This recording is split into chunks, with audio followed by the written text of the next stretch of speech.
Welcome to Season 3 of Voices of the Goddess podcast, where we empower, inspire, and uplift women to be the goddesses they truly are. I'm your co-host, Julietta, the magical PT, owner and founder of Body and Soul PT, as well as Soul Candy, intuitive, handmade, and one-of-a-kind jewelry and artwork. I support people in finding the magic within themselves, creating balance in their body and soul. And I'm your other co-host, Graciela, published, award-winning, and professionally certified portrait photographer specializing in boudoir and personal branding.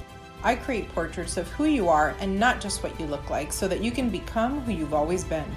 Join us each week as we sit down for a heart-to-heart chat, sharing stories and insights with listeners across the globe. Laughter and tears alike abound as we access ancient wisdom in modern times through unique and exciting storytelling, supporting you on your life's journey. Welcome to the circle and enjoy the show. Hello, everybody. Welcome to the show. Welcome, welcome. Another show hot off the press. Cooking it up. You remember time to go make the donuts? It's time to make the donuts. And I was like, hot off the press, although that seems pretty straightforward, but I'm like, does it have some other, like, you love to bring us the history of saying. I do. I mean, I would imagine, I haven't seen this, but I would imagine hot off the press refers to literally when you take newsprint off of the printing press, it is literally hot, it is warm. So when you first get a, newly publicized something, it's so fresh, it's literally hot off the press. So yes, I love this. I could do words all day long. I'm like that, what's that movie, My Big Fat Greek Wedding, where the dad was like, tell me any word, and I will tell you how the origin is Greek, I'm like, yes.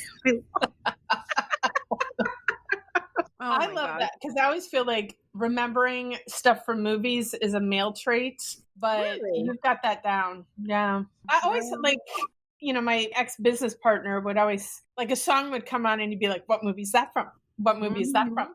Or he'd say a line, what movie is that from? What movie? And I'm like, I don't know. Listen, half of my dialogue is movie quotes. Like, I think they're my litmus test when I meet people. I'm like, if I can say certain things, like if I say, right on top of it, Rose, do you know what that means or not? Right? If you know, then you know. See, that's from Don't Tell Mom the Babysitter's Dead, but maybe that's. I don't think I've ever seen Don't Tell Mom the Babysitter's Dead. It could be an age thing too, like generation. I don't know, whatever. Yeah, but anyway, I'm older than you. I'm much older. Just a little. And I was laughing. Our past guest was like, "Oh, I've been doing this for 10 years," and I'm going, "Oh shit, I've been doing my career for 31 years." 31. Oh my God, Julietta, how's that even possible? I don't know. Because I still look 16, right? You absolutely do. And let me tell you all, if you're listening on, see how I got Southern there really quick? I said, y'all, it slips once in a while. If you're listening to this on podcast, hop on YouTube and just go look at Julietta. Just go look at her. She looks like a teenager. I swear to God, it's ridiculous. Speaking of looking a certain way, I look adorable. You look adorable. You know why I said that. Yeah, I do. You're so funny. I was going to tell you a work story. So even though, it's my work, but honestly, it's just my passion. So for those of you that don't know, I am a portrait photographer, and one of my specialties is boudoir photography, which is intimate portraiture, really. And it can be however you want, like super sexy or super tame or super ethereal or poetic or, raunchy even, I don't know, whatever your brand is, right? Whatever you like. Whatever floats your boat. Whatever floats your boat. We're not here to judge. But lately I have had a rash of husbands coming with their wives, and sometimes it's wives coming with their wives, but the men lately have been like stepping into this like you won't believe. Like I had one couple where the husband was just like obsessed with his wife, like absolutely obsessed, like loves everything about her. She's like, I'm insecure about this, and this. And he's like, hell no, all of those things are amazing. Another one came the other day, and as the pictures were coming up on the screen, he's like, oh yeah. Oh, that one's a keeper. Oh yeah. Oh, sure. And it just struck me for a second, like, that's so amazing to be so like adored, right? Like to be so passionately sought after. I don't like, I've been loved. I am loved. I know I am cared for, like all of these things, but like adored is a whole different level of affection, right? Like, do you know what I'm talking about? Does that make sense? And like, even as you're talking about it, I feel like it would feel a little uncomfortable. It would feel a little like smothering, suffocating. Like, I don't know if I could handle that. Right? I don't know. And out of like, what's really interesting is that all the women generally are like, I don't know why he's like that, like dismissive almost, you know, like it, not in a bad way, but just like in a, man, why as women can we not just accept what we've been given, right? Like, you know, some people don't express affection that way, right? So here are these women that are receiving affection in this way. And like you said, sometimes it's overwhelming. Sometimes it's, you know, but they all are like, oh, I don't know why he's like that, you know? And like, just once I would love for us to just narrow the definition of humility so that we can say, damn right, and you're welcome. You know, like that's one thing I say in my house all the time. Every time my boyfriend's like, oh, you're this, that, whatever. And I'm like, yeah, and you're welcome. Like, that's how fucking awesome I am. Maybe that's why I'm not adored, Julietta. I don't know. I'm adored in different ways. I will say that. But it was really interesting. Really interesting.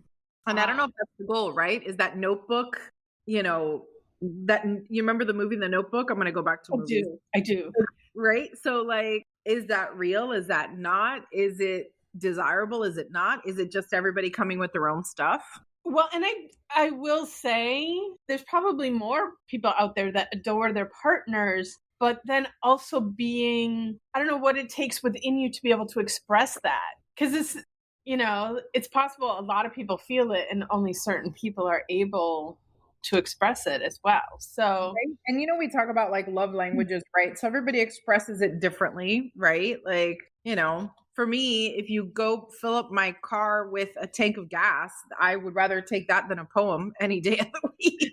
Like, we were the figure, put the car, go put gas in it. You never have to say another nice word again. Just do that thing for me, please. I mean, words are nice, and it's, well, I won't say it's at the bottom of my list, you know, of the five love languages. Mm-hmm. The one that is on the bottom of my list is gifts. Like, that's right.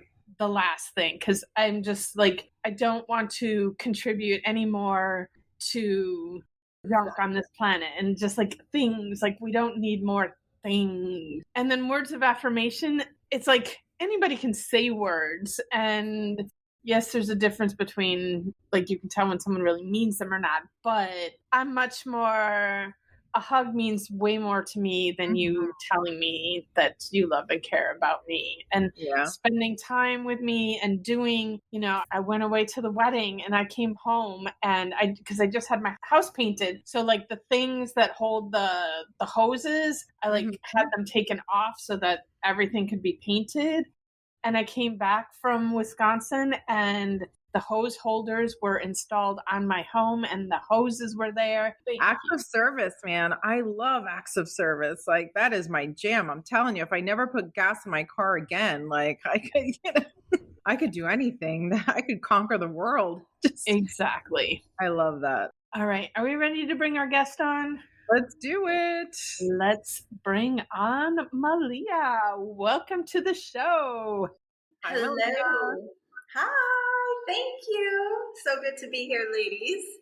Great having you. Would you please take a moment and introduce yourself to our audience? Tell them a little bit about who you are and what you do. On top of that, Rose, I was like, I know that movie. Thank you. I know that one. I would miss everything else, but that one, I was like, I know that one. I've seen that. I was so literally just saw it the other day. I just watched it again the other night. So my name is Maleah Wilson. I have a private studio here in Boca. I'm in the studio now, and I'm a movement therapist, teacher. I work a lot with post-surgery, pre-surgery, prehab, rehab, and then just people who have postural issues that are in pain, and they're like 40 and they're like, I just have this nagging pain, and like, how did I get here when I used to be so athletic? And so I just do a lot of that postural work. I use a technique well, it's not a technique, it's a corrective exercise program called Foundation Training. And it's a posterior chain activation. It decompresses the spine so that we make space in the spine from our just gravity and sitting lifestyles, and unwinds our postural patterns that are inevitable in today's modern life.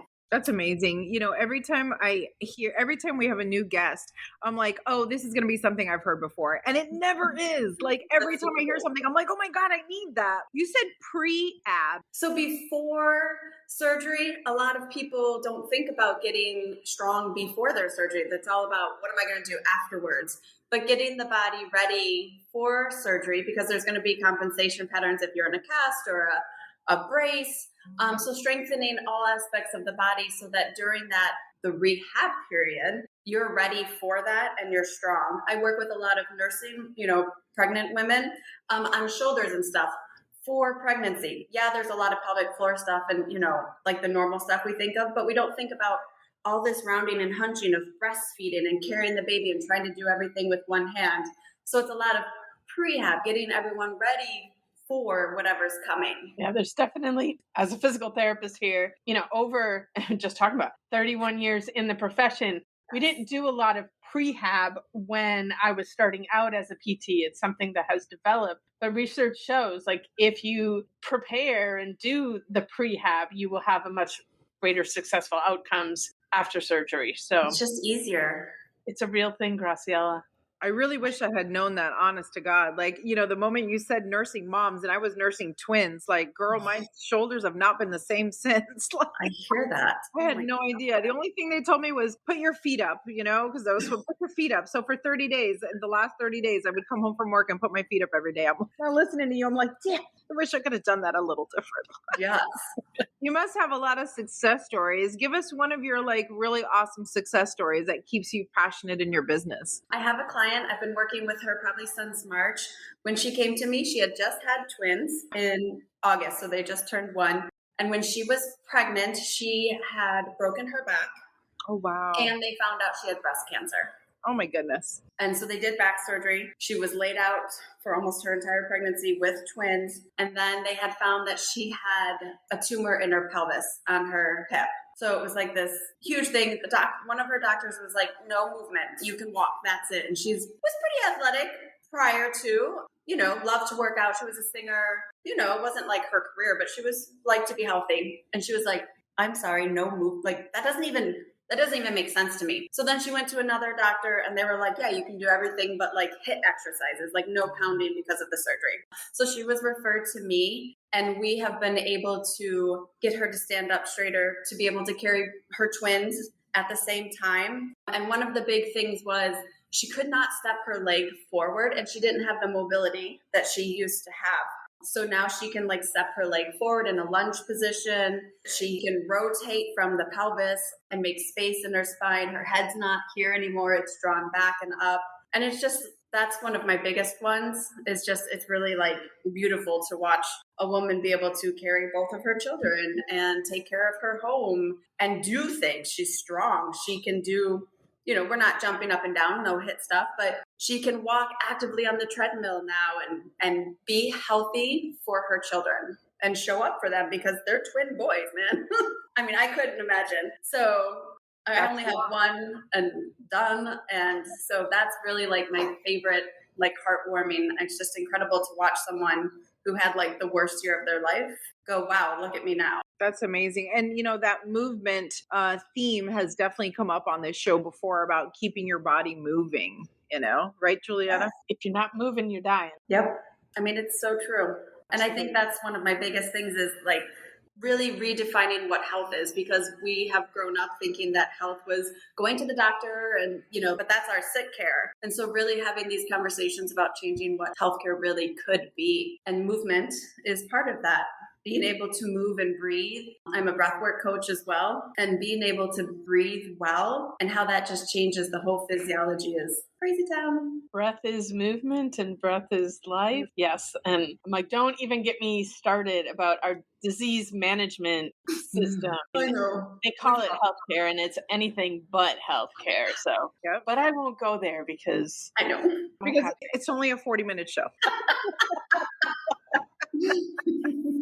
So our show is all about women uplifting other women, and just curious to know, what's one piece of advice you've gotten from another woman that has changed your life in some way? Boundaries. I worked for an incredible doctor down in Miami, and we talked about boundaries all the time with clients and patients. And then it was like, yeah, okay, that's so great. And then it came into play in a relationship that I had with another woman a couple years later. And it was like, oh, I get what she was talking about now, and healthy boundaries and where those lines are. And just not even in, like, we were talking in the work dynamic, but just in general, I don't think I was ever taught how to have really healthy boundaries and express those boundaries in kind, loving ways. So when I had that lesson come up maybe about a year and a half ago, it really just, like, everything just started to click, and I was able to use the knowledge. It could have probably been handled a little bit more gracefully, but the boundary lesson was there. And I learned really quick what she was talking about. What's really amazing. So often, go ahead. know that as women, like, we're not taught to create boundaries. And it's like, if you're creating boundaries, you're a bitch, or, so I think women as a whole, we struggle with setting those boundaries. And so 100%. each of us learning how to do it, and boundaries are self-care for sure. And that's really what it is. And I have an 8-year-old daughter now. And so it's really teaching her lovingly how to express what that even means and what boundaries even are. And I know her teacher has reached out to me and she's like, I just want you to know. And then whatever it was happened in class. And she's like, that's really incredible to see. And I was like, all right, well, we're trying here to, like, she's not being mean. She was taught at home that this is not okay. That's right. I think a lot about motherhood, and my twins are 13 now. And I kind of want to have, like, one more. And I know that even by me saying that out loud, my boyfriend is somewhere hearing me in the universe going, hell no. Because we have 4 grand total. But, I think, like, as babies, right? Like, and as moms, we give everything to our babies, and our babies receive everything from us without any boundaries, which is a good thing, right? But then we forget to evolve. And so your kids are always going to do exactly what you tell them to do until you stop telling them what to do and make them think on their own, right? But sometimes we forget to transition. And so all of a sudden you're like 15 and you're still doing what the authority figure told you. And even if it's uncomfortable, because that's what your mom told you to do, right? Like, I don't want to make my bed, but you have to. And so you do it anyway, right? And so we forget to evolve those patterns as we grow, because you're right. At some point when you're, 16 and you finally come to, right, so to speak, and put your foot down, oh, she's a bitch because she put her boundary down.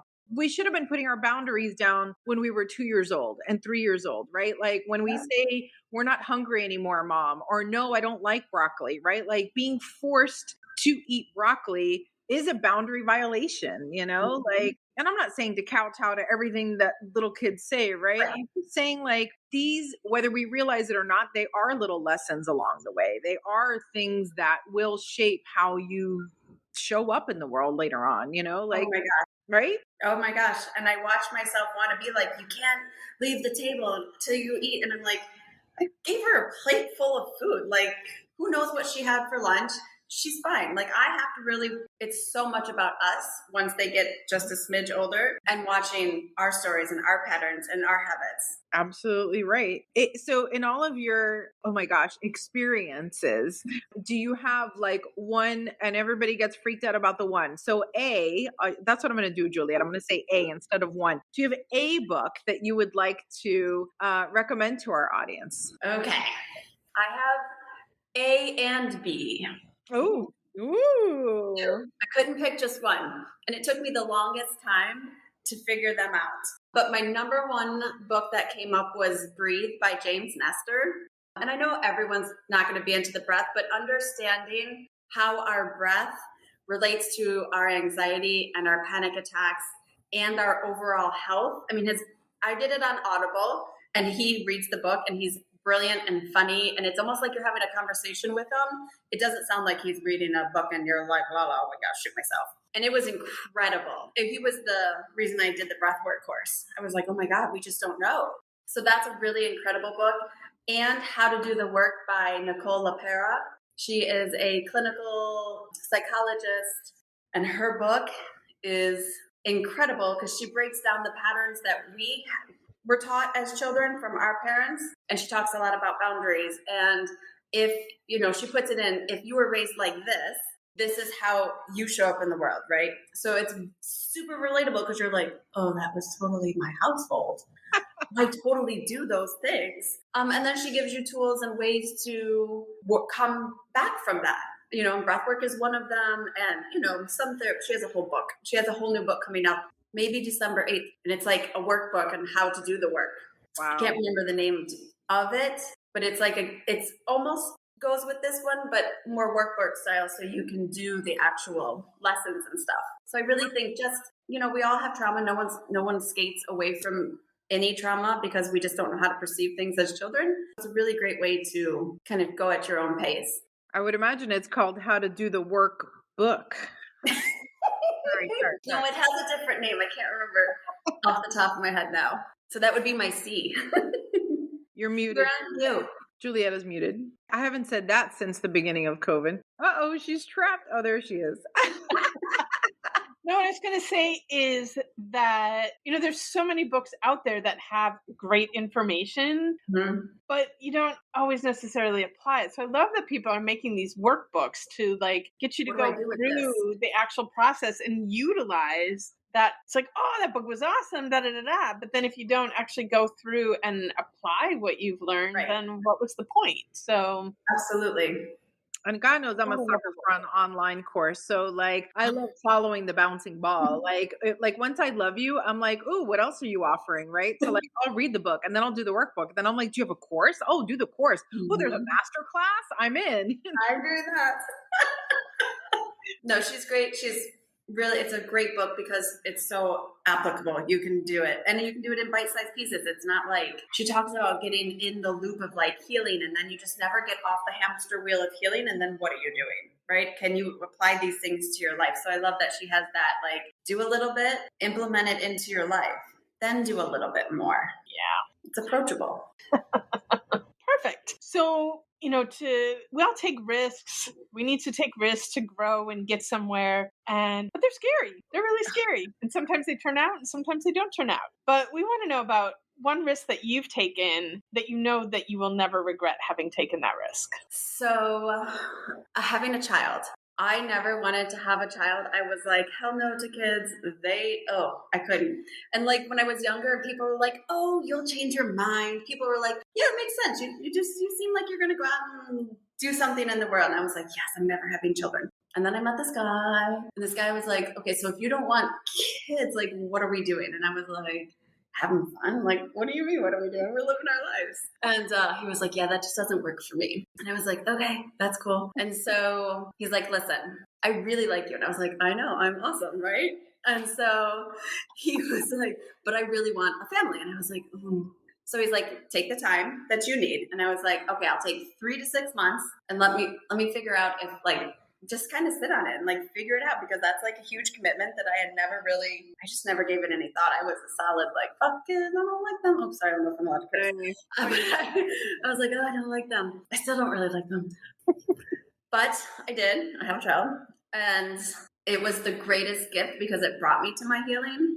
I don't know if I would have ever jumped on the journey or the bandwagon had I not had her. Because it was the instant I had her, I was like, I can't act like that anymore, Better hurry up and get my shit together. Work through this stuff. Oh my God. And she acts just like me, as she's gotten older. It's so it was really that's the truth. I could come up with a whole different things that I would never regret, but that was a huge life choice. And I'm so glad I made it because she's freaking awesome. Love that. And that's a big risk. That's a scary one because that shit is a scary one. Man, that is a commitment. I'm 48 and my mom still calls me to check on me. Are you driving in the rain? Did you eat today? Are you walking barefoot in the house? Are you wearing shoes? It's never ending. But I don't think enough people talk about it because I'm sure there's lots of other people who thought that. And so, we're just being real up in here. Yeah. I mean, someone told me the other day that they were afraid that because of social media and moms are being just so brutally honest, that more and more people are going to choose not to have kids. And I'm like, you know what? Good for fucking them. Like, that's amazing, Yeah. I always talk about Julietta being mama to everybody because she does not have kids. Julietta cannot have children, but she's just not going to do it right now because we need her in other ways. It's just not a thing. Absolutely. It's a whole world. It's a whole thing. But you know what? I love the honesty, and I love people being able to say, like, one of the most freeing things someone said to me, I just had the twins like maybe 6 months or something. And my hairdresser at the time also had twins, and she was like a year ahead of me. And she was like, how are you? And I'm like, I'm fine. I'm great. I'm so great. And she leans over and she whispers in my ear and she's like, it's a fucking nightmare, isn't it? And I was like, oh, thank God. Like, I've never felt such relief in my life to know that, like, man, it's not just me, right? Like, it's not all beautiful sunshine, rainbows, and unicorns, like there is a part of it that sure is telling me. So hard. It's so challenging. And again, why this show exists, that we're all sharing so that everybody knows it's not just me. You're not alone. You're not alone. We don't all have all of the experiences, but guaranteed you are not the only one having the experience that you're having. And when other people can share that, it's like, it's a relief, right? Mm-hmm. Absolutely. I'm not the only one. So it's okay. It's okay. Yes. The relief of knowing it's okay to parent and the relief of knowing it's okay not to parent too, because I really think there's a lot of pressure on women that, you're made for this, you're made to be a mom, you're supposed to get married and have kids. And it's like, I want people to know, like, I have kids and I'm here to tell you it is okay not to have kids. Like 100%. Right? Yep. I have so many friends. Mess with people like, why aren't you a mom? You would be the best mom. And I'd be like, oh, I tried so hard and I never could. I'm like, no, it's okay for me to choose not to have children. Like, absolutely. It's okay. Look at poor Jennifer Aniston, right? Like, I don't know if you guys have ever watched it, but like, people are up her ass. Like, leave the woman alone. She did, and now it's coming out, I guess, that she did try IVF or something like that. But like, every interview was about whether she was going to have kids or not. And she's like, man, I am a whole person without having kids. Like, why is this such a big thing? Anyway, don't get me started on the media and how they destroy lives. I'm just saying. I've been watching The Crown lately, and I'm like ready to throw down with the paparazzi, like I'm mad. I've never seen it. I love that whole, I don't know where it came from, why I'm so obsessed with it, but that whole like British royalty, like all their stories. I think what I love about it is that they're just like us, but like an even bigger hot mess. So it's like the world's best reality show. Like anyway. And then, there's all these movies and shows that recreate things and how they think it is. And anyway, Juliette, I'm talking too much. Stop me again. We love you talking, Graciela. But what we got to leave time for here is, because we are creating a bank. The best question. We need to fill it with yours. What is your sweetest, most delicious memory? My sweetest, most delicious memory? Oh, it's such a hard one. There's so many. My wedding day was super fun. And it was really like, I didn't do anything traditional. It was really small. We were on the beach and then we hung out. We got married at 8:30 in the morning. And the last guest left at 3 in the morning. Oh my goodness. We had nap time. Everyone got to like part and have nap time. We had brunch and lunch and dinner and snacks. But that was it. It was just like the most important people in our life at that time. If we hadn't talked to you in like 6 months, no offense, it just was like, okay.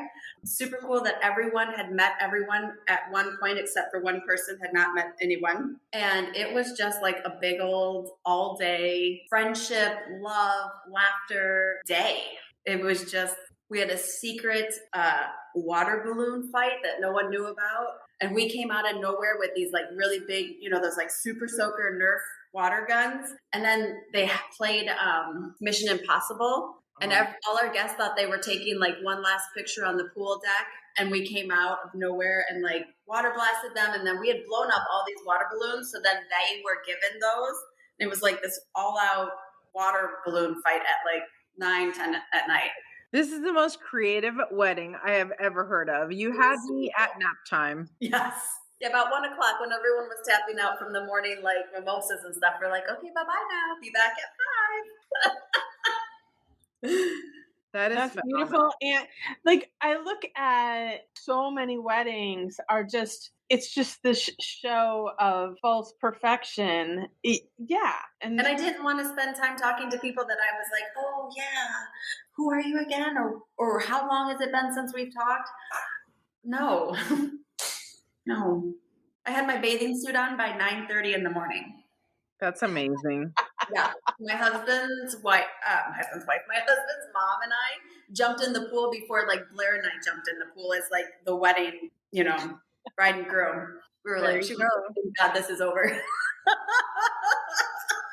My stepdaughter just got married in the Keys about a month ago, and at whatever o'clock in the morning, she went into the pool with a wedding dress and everything. And I was just like, you know what? Live every minute of your life. Like everybody, not just her, everybody enjoyed like every second of the entire event, right? Yep. Like I think the ceremony itself took like 4 minutes, like literally, it was the fastest wedding ever. And then it was just party the rest of the time. And it was perfect. It was exactly what they wanted, Ditto. It sounds so similar. Ours was like, yes, I was late, so it might have been a little longer, but it didn't take long to marry us, take some pictures, and then just like that, we were all in the pool and eating and dancing. It was the best. It really, like, our friends still talk about our wedding, and they're married.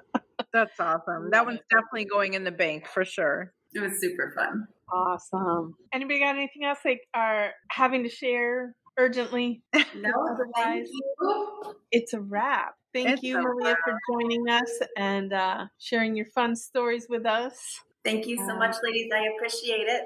Thank you, Maleah. I'm super excited to get into these books and your recommendations. I love it. Excellent. Thank you. All right, everyone. Be well. All right, everybody. Great day.